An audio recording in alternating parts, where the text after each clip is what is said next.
Welcome to Deltaville, where there are more boats than people, and every wave tells a story of maritime history and adventure. Hi, Alison here from Loop Life Academy, your trusted guide to help you get your family out onto America's Great Loop with confidence and purpose. Join me as we navigate the rich waters of discovery, explore the legacy of Captain John Smith, and hidden treasures of this coastal gem.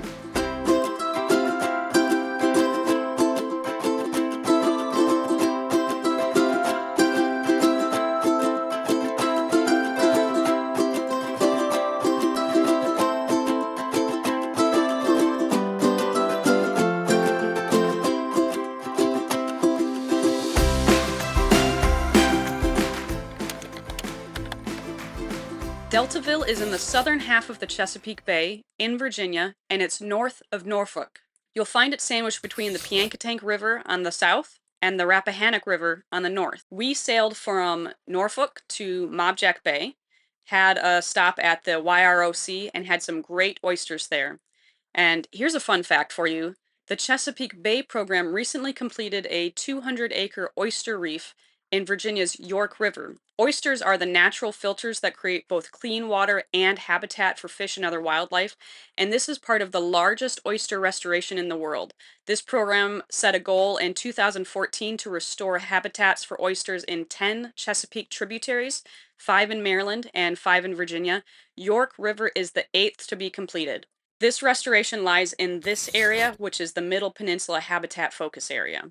After Mobjack Bay, we move north to Fishing Bay, which is on the south end of Deltaville. Here you're going to find things like the Deltaville Maritime Museum and the Holly Point Nature Park. You'll find the Deltaville Tap and Raw Bar, and just a little bit further away is Cafe by the Bay. We also went from Fishing Bay around to the north side of Deltaville and enjoyed a stay at the Regatta Point Yacht Club.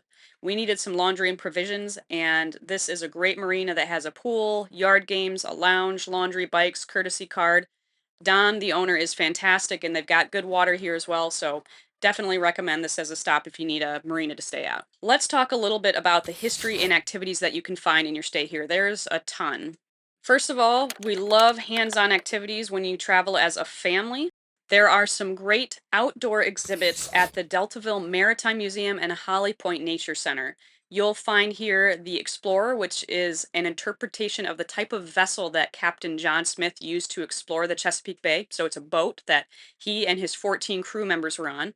There's a nature park, there's the children's garden, and the outdoor areas are free to explore, learn, play, and enjoy. Indoors, you're going to find exhibits on the local and the Chesapeake Bay history.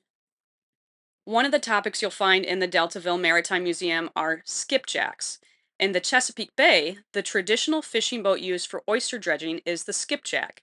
This style of sailboat is sloop-rigged, and the mast is raked sharply back, and the boom is exceptionally long. It has a self-tending jib mounted on the bowsprit, and with this sail plan, the skipjack has the power that it needs to pull a dredge even in light winds.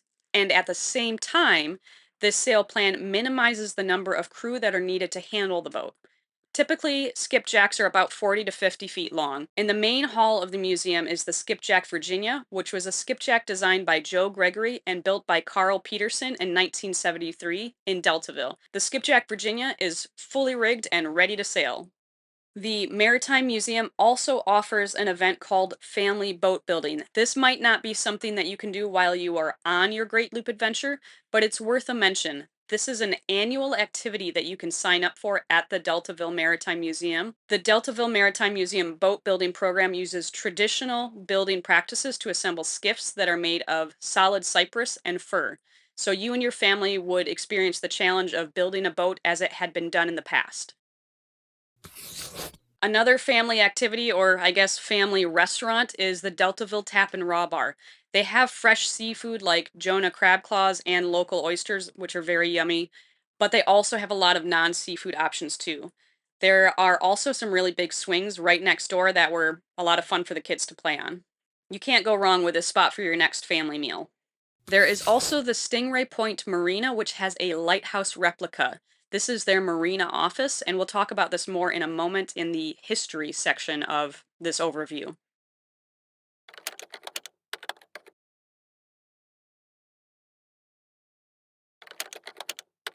Speaking of Stingray Point, we had the Stingray Point Marina. Let's talk about how Stingray Point got its name.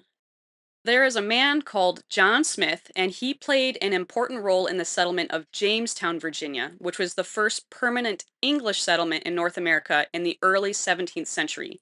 He also led an exploration of the rivers of Virginia and the Chesapeake Bay so that he could create a map of the waterways. John Smith set out with his crew in an open barge near Three Turns Burthen.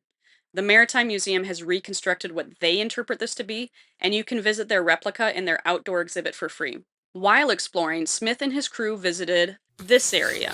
Seeing creatures in the water and hungry and in need of food, Captain Smith then speared an animal with his sword.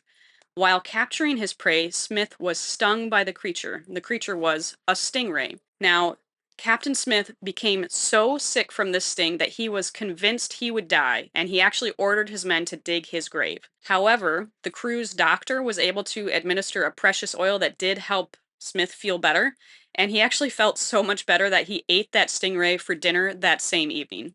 Back to the Stingray Point lighthouse replica that I mentioned earlier.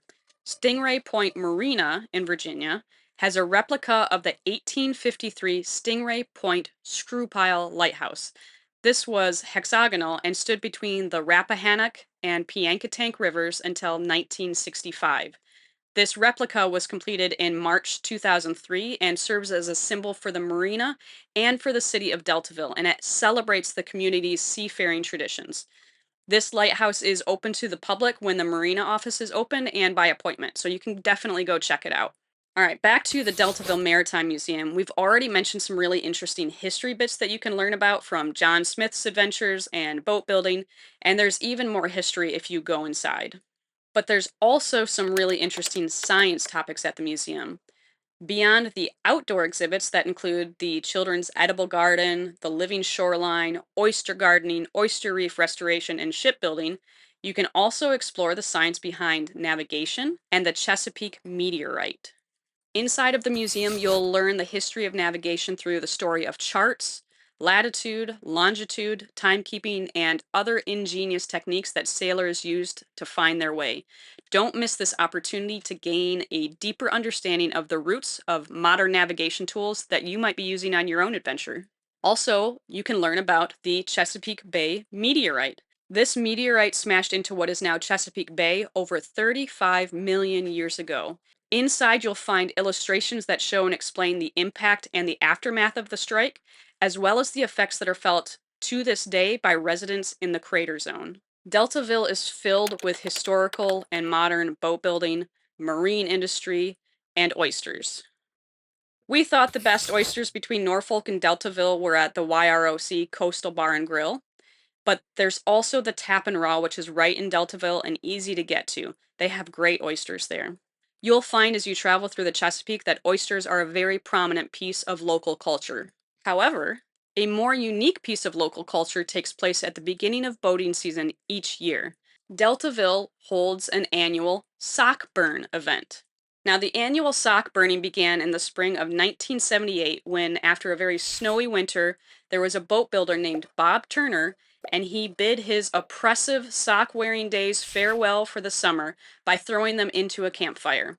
This act of defiance turned into a tradition that marinas and yacht clubs around the country celebrate so that they can return to flip-flops and sailing season by burning their socks.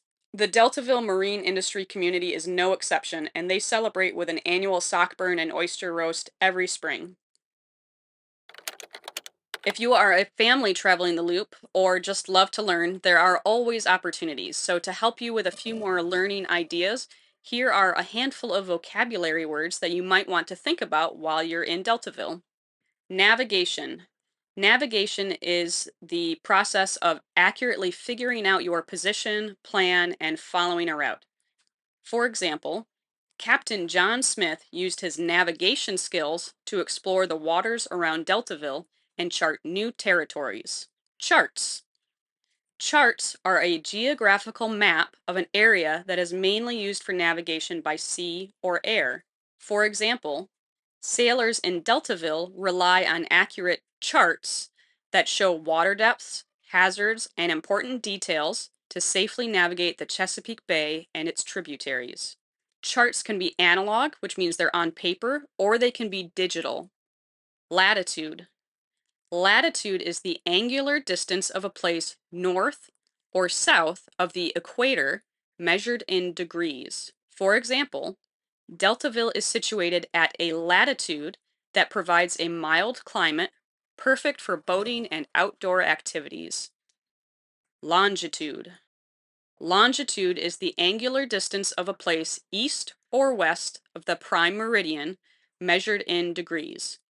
For example, Deltaville's longitude is within the historical routes explored by Captain John Smith along the Virginia coast.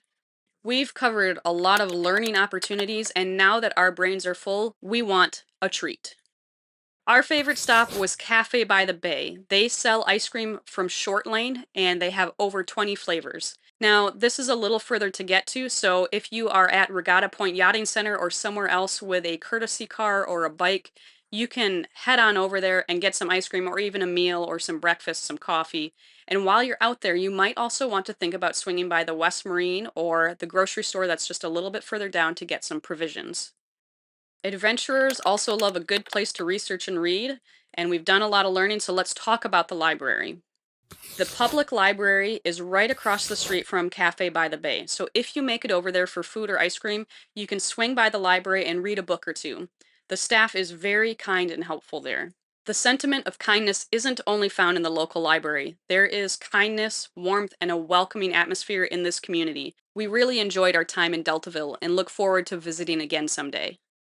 Great Loop adventurers should always know a good book to read when they're visiting different areas. And I know we've done a lot of learning already, but I think you're going to like this one. It's going to be informative for your entire journey through the Chesapeake Bay. The book I'm going to recommend is The Chesapeake Bay Skipjacks by Pat Wojtek. You can scan the QR code for links to this book, and I'll also put a link in the description. This book is just over 150 pages. You can find it in hardcover, and it's set obviously in the Chesapeake Bay and covers events from 1917 to 1993 when this book was published. This book is all about ships in maritime history, specifically the skipjacks, and the information gathered is from published material like books, the Maryland State Archives documents, magazines, newspaper articles, and it's also from interviews that were conducted by the author from 1991 through 1993. The author was able to interview skipjack and dredge boat captains and other individuals connected to boat building, dredging, and other aspects of the oyster industry. Inside, you'll find a lot of great old stories from the people that were really part of this industry. Since this is a historical and informational book, the reader age is generally going to be adults or maybe high school, but the old stories and the wonderful photography inside are going to be easy to share with all ages. If you're looking for some opinions from some other people, there was only one review on Goodreads, but they gave it a high rating over 4 stars. And Amazon did have a few more reviewers, and they had an even higher rating of 4.8 out of 5 stars. Highlights from the reviews that I found were that they thought it was a great book, there were wonderful pictures inside, and it really details the history of the skipjack. I hope that you find even more gems as you visit Deltaville yourself and the surrounding areas during your Great Loop adventure. If this has sparked a desire to leap into your own journey, you can find our free Great Loop roadmap checklist in the description to plan your family's steps to go from life on land to an adventure on the water. Thanks so much for joining us.